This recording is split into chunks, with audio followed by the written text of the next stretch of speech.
Hello बच्चों, आज हम मोशन इन वन डायमेंशन के सीरीज में आज हम करेंगे application of this motion with a constant acceleration and that is free fall.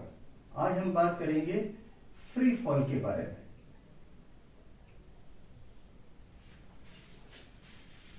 Now fall means गिरना।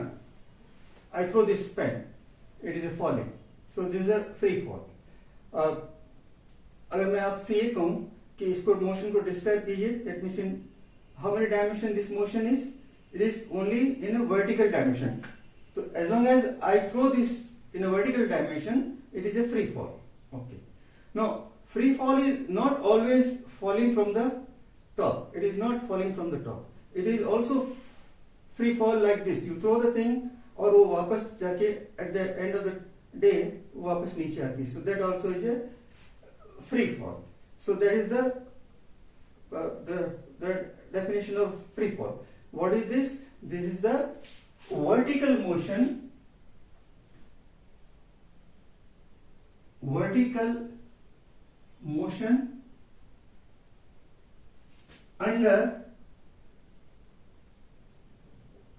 the influence of gravity only. Now word only important है। अब देखिए, जब when I throw this pen, कितनी फोर्सेस है इसके ऊपर? आप सोचते होंगे इसके ऊपर दो फोर्स है, but in reality there is only one force. कैसे? जैसे जब मैं इस पेन को ऐसे फेंकता हूं, so it is not a free fall. Free fall कब होता है? When I leave the pen, then it goes up and comes down, वो है फ्री फॉल। या मैं इस पेन को ऐसे भी फेंकता हूं, तो जब तक मैं यहां लाता हूं, it's not a free fall. Free fall is when I leave the pen. Yes, जब मैं इसको ऐसे करता हूं, तो what I am doing is मैं अपनी एनर्जी इस फोर्स के थ्रू इस पेन को दे रहा हूं। सो दैट पेन की कौन सी एनर्जी दे रहा हूं मैं? Kinetic energy. So when I do like this, तो क्या होता है? Pen has got a kinetic energy and it has a velocity initially, so with that velocity it goes up. Okay, but when it goes up, this is the free fall. And उस time में how many forces are there? There is only one force, which is the force of gravity. That is why we say that is a vertical motion under the influence of gravity only. Now in reality, when I throw this pen, क्या इसके ऊपर एक ही pen है, एक ही force है? There is another force which is the air resistance. So air resistance भी हमें neglect करना पड़ेगा। अगर मैं चाहता हूं कि only force, so that means free fall तभी कंसिडर होगा when there is a no other force. Free का मतलब है it is a free from all other forces except gravity. इसका मतलब that means no air resistance. That means मेरे को ideal motion consider करना पड़ेगा to study this free fall. So this become a example of a motion with a constant acceleration, जहां हम इन equations को use कर सकते हैं। Now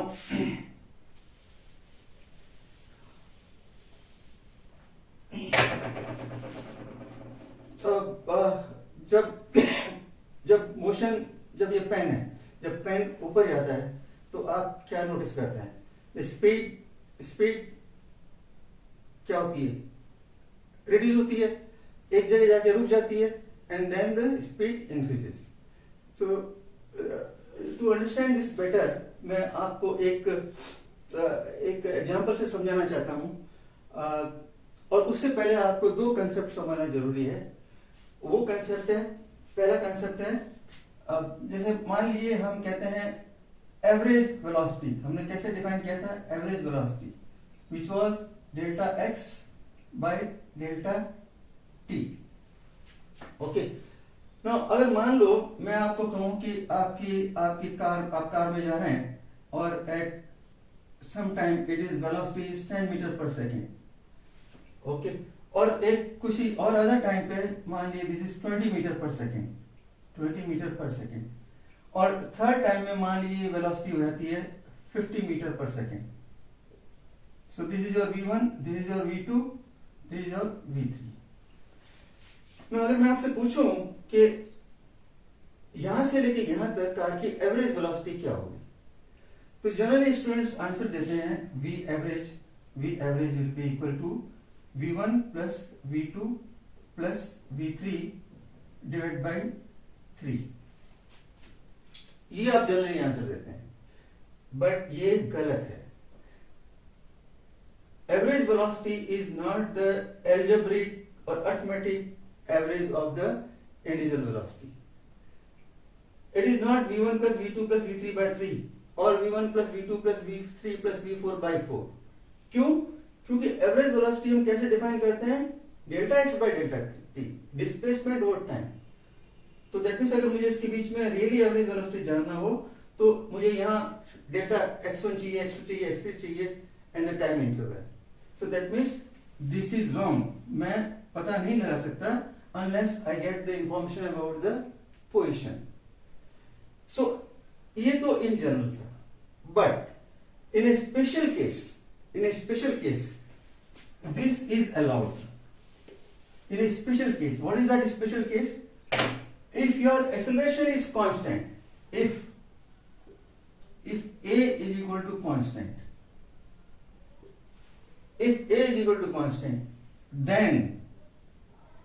then V average will be equal to V initial plus V final divided by 2. Okay, this is only in special cases, only acceleration is constant, तभी ये allowed है और is valid. So एक तो आपका ये कंसेप्ट क्लैरिफाई होना चाहिए। सेकंड, आपको ये मीनिंग क्लियर होना चाहिए when I say G is equal to let us say 9.8 meter पर सेकंड स्क्वायर। इसका क्या मतलब है? इसका मतलब है दैट मीन्स इसको मैं ऐसे भी लिख सकता हूं, इट इज 9.8 मीटर पर second divide by second. Okay, meter पर second is the velocity, that means every second velocity is changing by 9.8 meter. That is the meaning of this G 9.8 meter पर सेकंड स्क्वायर। सो इस दो concept के साथ में अगर मैं आपको फ्री फॉल का कंसेप्ट एक्सप्लेन करना चाहूं तो लेट अस सी कैसे होगा ये। सपोज मेरा ऑब्जेक्ट है और मैंने यहां से फ्री फॉल कराता हूं, दैट मीन्स मेरा initial V is equal to V initial will be equal to V0 will be equal to 0. Okay. Now it is under the influence of the gravity. That means मान लीजिए थोड़ी देर के लिए simplification के लिए अगर G को मैं 10 मीटर पर सेकंड स्क्वायर लेता हूं तो इसका क्या मतलब हुआ? After 1 second, that means say after 1 second, say after 1 second इसकी वेलोसिटी क्या हो जाएगी? 10 मीटर पर सेकंड स्क्वायर। आफ्टर 2 सेकंड में इसकी वेलोसिटी हो जाएगी, 2 सेकंड में वेलोसिटी कितनी हो जाएगी? इससे 10 और जुड़ जाएगी, that means it will be 20 metre पर सेकंड, 20 मीटर पर second, sorry this is metre पर सेकंड। थर्ड सेकंड में कितनी हो जाएगी? 30 मीटर पर सेकंड। फोर्थ सेकंड में it will become, say this is 4 second, it will become addition of another 10 meter. Okay, now अगर मैं आपसे पूछूं कि what is the distance traveled from this point to this, that is initial point to this 1 second, or the distance traveled in 1 second, so generally students कहते हैं sir it is a 10 meter, but no, जैसे कि अभी हमने देखा average velocity इस period में V average will be equal to how much? V average will be equal to 0 plus 10 by 2, 0 plus 10 by 2, that means it is a 5. So the distance traveled in this period will be equal to 5 meter. Okay, distance traveled second time will be how much? What is V average? V average will be 10 plus 20, 30 by 2, 30 by 2, which is equal to how much? 15 meter per second.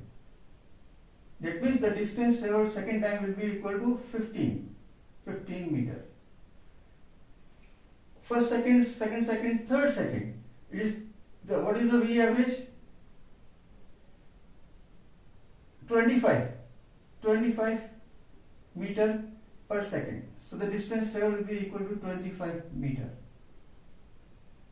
Likewise, the velocity keep on increasing. और आप देखेंगे कि distance covered किस ratio में आ रहे हैं इसको? This is the 5:15:20. That means 1:3:5. So distance traveled will be in the ratio of odd integers. So this is how the free fall velocity changes.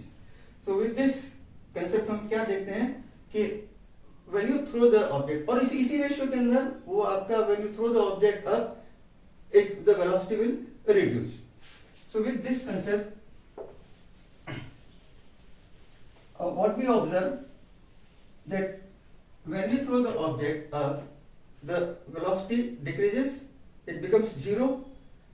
From there 0 the velocity increases, जो अभी हमने देखा है किस रेशियो में increase करती है.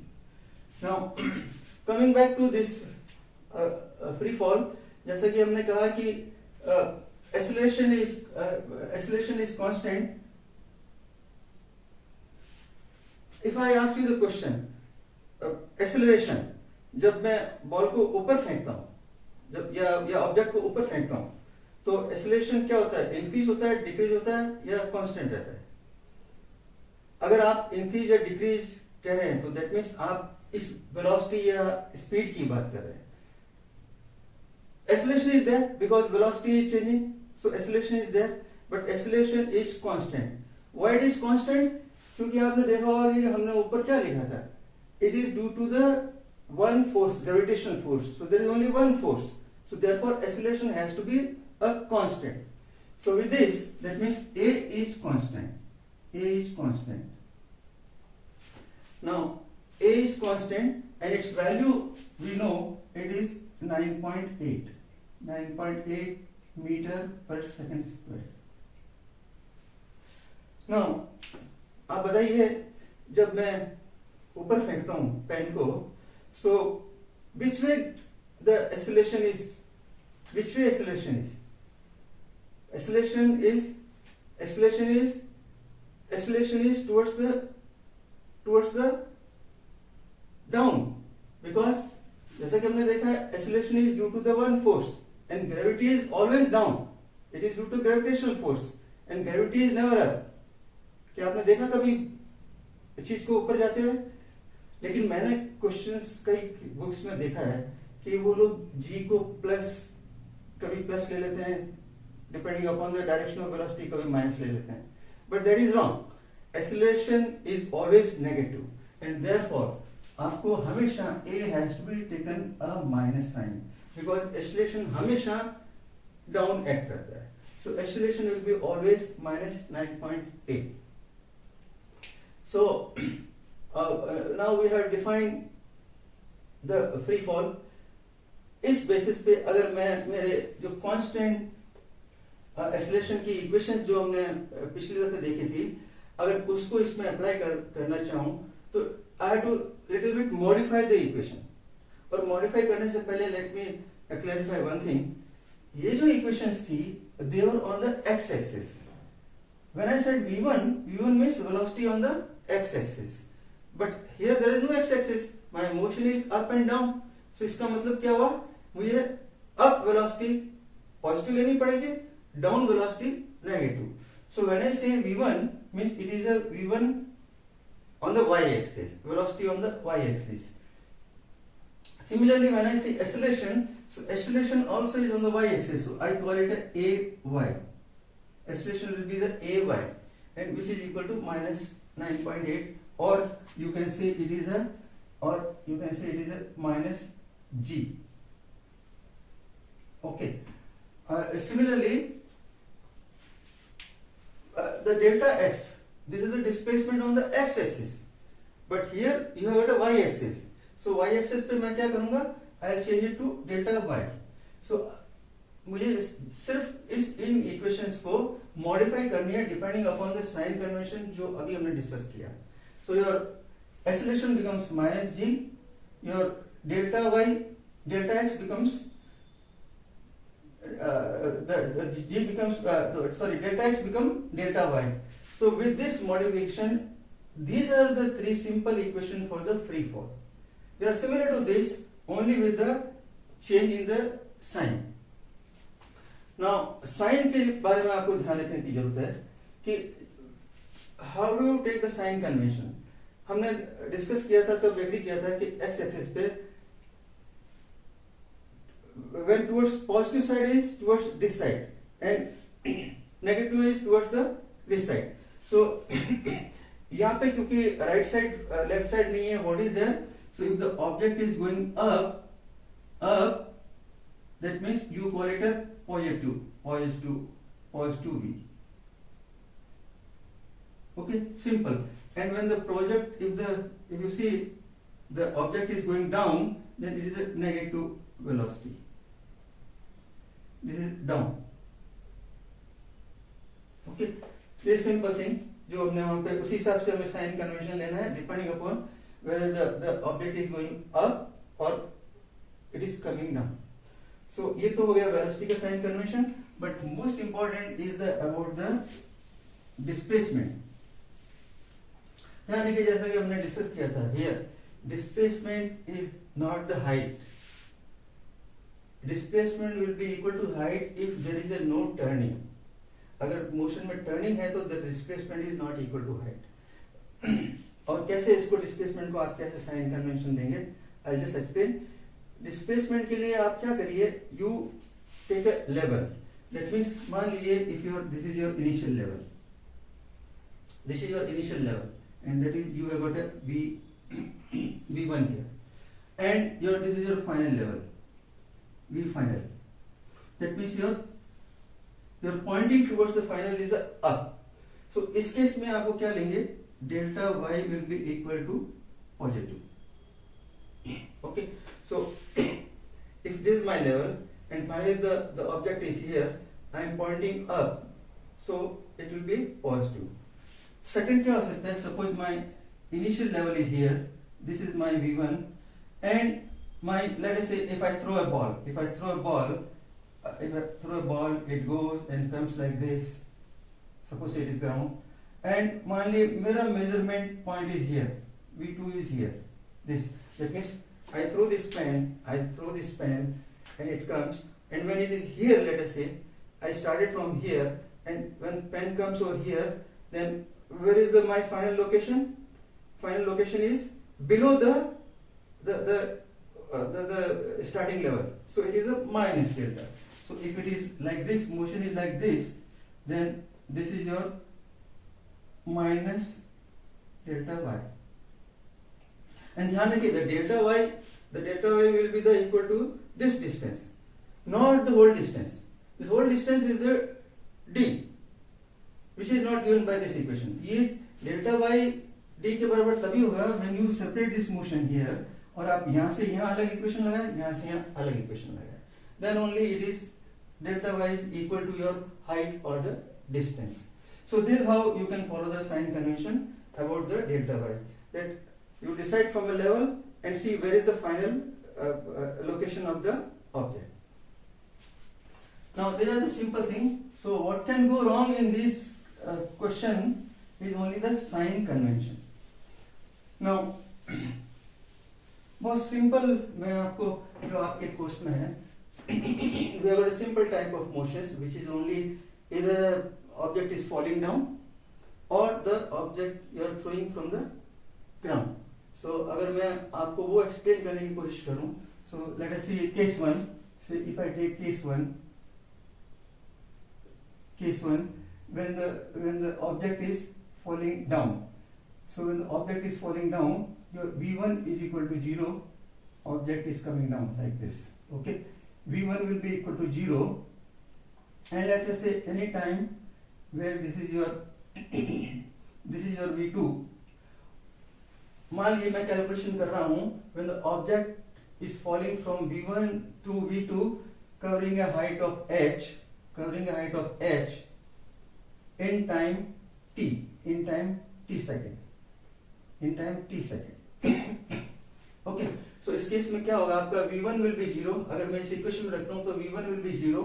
Okay, your h final position, अगर ये मेरा स्टार्टिंग लेवल है, so delta y which is equal to h here, delta y will be equal to minus, and of course g is minus, and if I put that all those value, हाँ ध्यान रखिएगा यहाँ जब आप value g की लगाते हैं तो now g will be only 9.8, you have to put 9.8 plus only.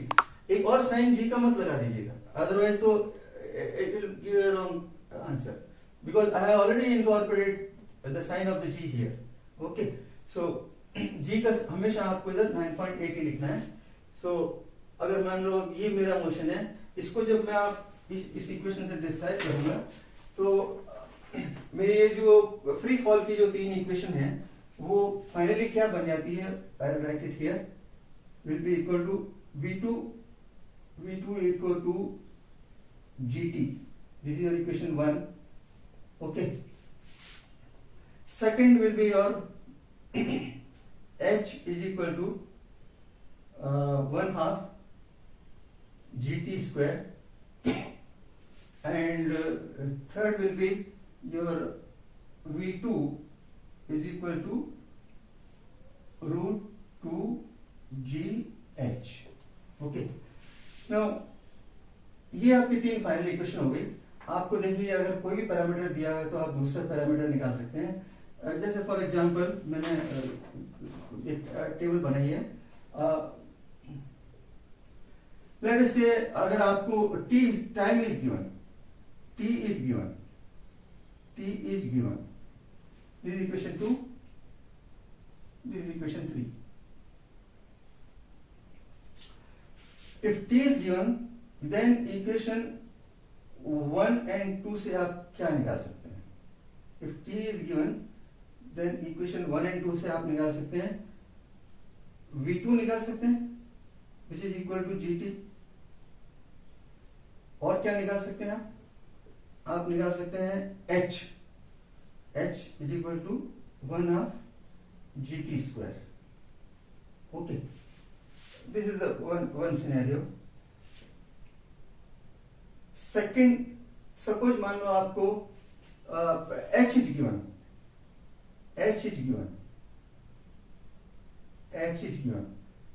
तो फिर आप उस केस में इक्वेशन 2 and 3 से क्या निकाल सकते हैं आप? इक्वेशन 2 and 3 से आप निकाल सकते हैं time for which it is in the air will be equal to 2h by g, और आप निकाल सकते हैं v2 which is equal to root 2 gh. और अगर आपको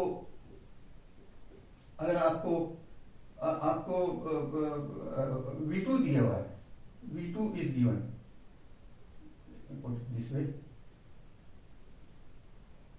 v2 is given. If v2 is given, then from equation 2 and 3 से आप क्या निकाल सकते हैं? आप निकाल सकते हैं टाइम निकाल सकते हैं which is equal to v2 by g, और आप h निकाल सकते हैं which is equal to v2 square by 2g. Now this is the scenario 1 when the object is a free fall. Now आप इसको थोड़ा सा और इंटरप्रेट भी कर सकते हैं. आप यहाँ क्या देखते हैं? आप देखते हैं कि h यानी जो height through which the object fall, h is proportional to t square. Okay, h is proportional to t square. that means distance fallen in time, that means distance fallen in time,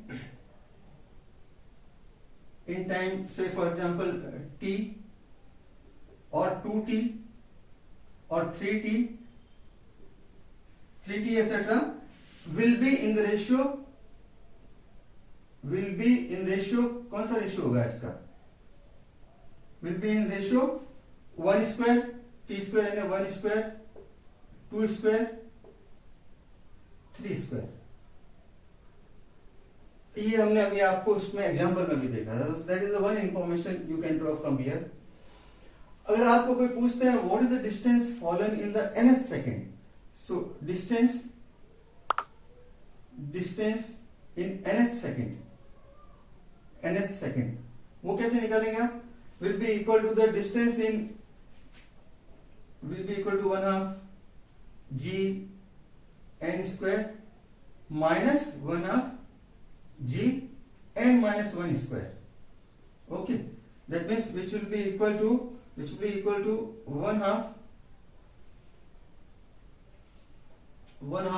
g 2n minus 1. Okay, that means a distance fallen, that means the distance fallen in first, second and third second कौन से ratio होंगे, that means to n is equal to 1, that means it is a 1:3:5.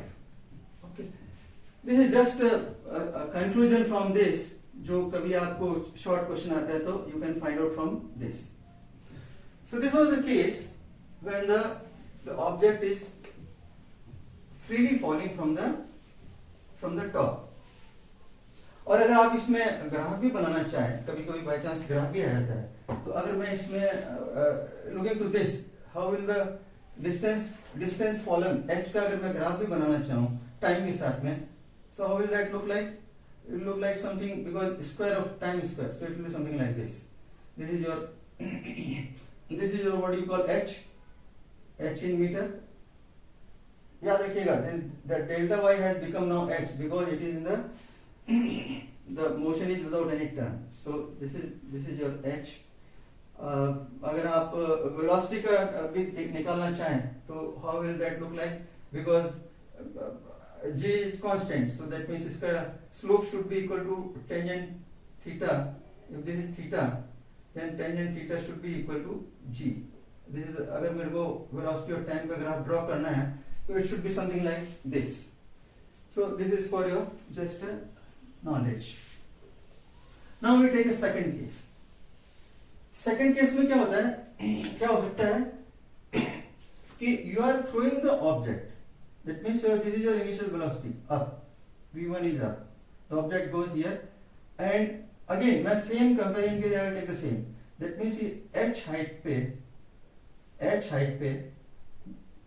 what happened, v2 become 0 and time taken is same. Okay, now in this case your v1 will be positive, and आप देखिए अब ये delta है, ये finally here, so the delta y will be positive, delta y in this case will be positive which is equal to the h, और इस case में delta y will be equal to negative. Okay, so अगर मैं ये value इसमें रख करके तीनों इक्वेशंस को फाइनल बनाता हूं, तो similar to this, how what I will get, I'll get v1 is equal to gt, this is equation 1. Then I'll get a second equation, p1 square is equal to 2gh, this is equation 2. And I'll get h is equal to 1/2 gt square. Now here I have used this what you call v1 is equal to gt, v1 is equal to gt रखेंगे, then you get this to simplify करके and this is equal to your equation third. Now again अगर मैं same case देखूं, that means if t is given then आप क्या कर सकते हैं, इक्वेशन 1 and 3 से आप क्या निकाल सकते हैं, आप निकाल सकते हैं v1 will be equal to gt और आप निकाल सकते हैं h is equal to 1/2 gt square. Similarly, अगर मान लिया आपको h is given, if h is given तो आप निकाल सकते हैं time t which will be equal to root 2h by g, और आप निकाल सकते हैं initial velocity which will be equal to 2hg.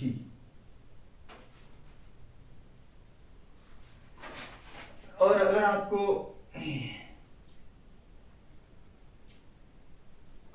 v1 दिया है, v1 is given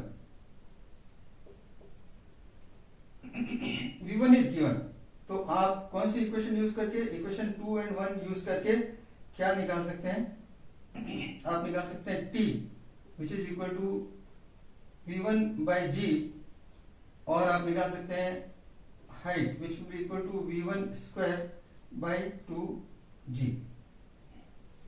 So this is how you can calculate. If one is given, you can find out the other two parameters. Now इसमें आप एक चीज note करिए कि जब object ऊपर से नीचे आ रहा है, time is given by this, okay, और जब ऑब्जेक्ट नीचे से ऊपर जा रहा है तभी time is given by this. So what do you conclude? Time taken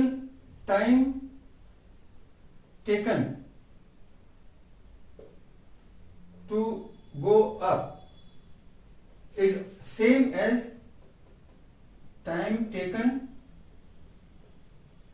to come down.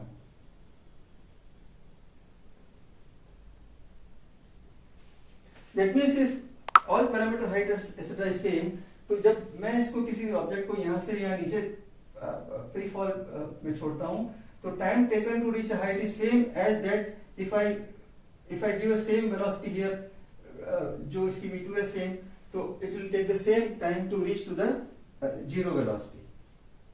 Okay, so this is one conclusion, you can note it. और आप दूसरा देखिए कि जैसे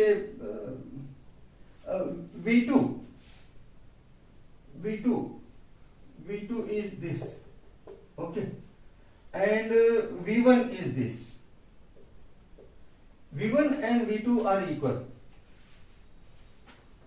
What do you conclude? इसका मतलब speed with which body comes down is equal to the speed with which body goes up. So I can write here speed with which body projected up is equal to speed with which it comes back.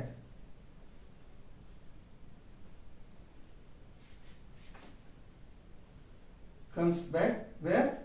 To the point of projection. To the point of projection. Okay, so that is very important thing which you can note down from this conclusion. आप इसमें अगर आप note करेंगे तो अगर मेरे को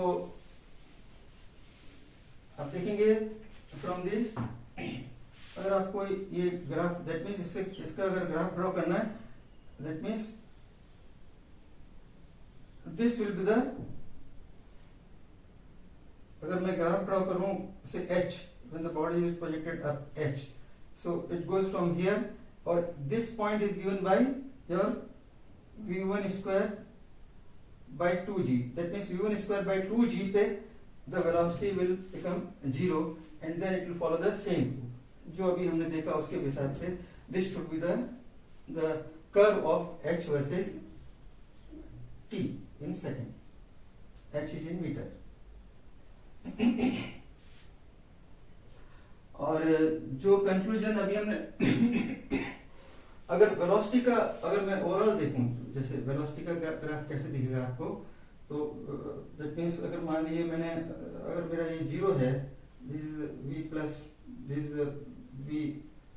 v plus, this is v minus, so अगर मान लीजिए मैंने ऑब्जेक्ट को एक वेलोसिटी से थ्रो किया, तो कितने टाइम में नीचे ये 0 वेलोसिटी पे आएगा, v1 by g, v1 by g, and then it will come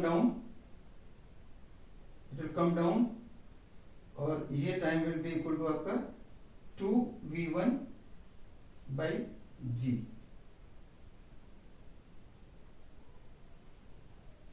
So you can interpret the graph like this. This is your time.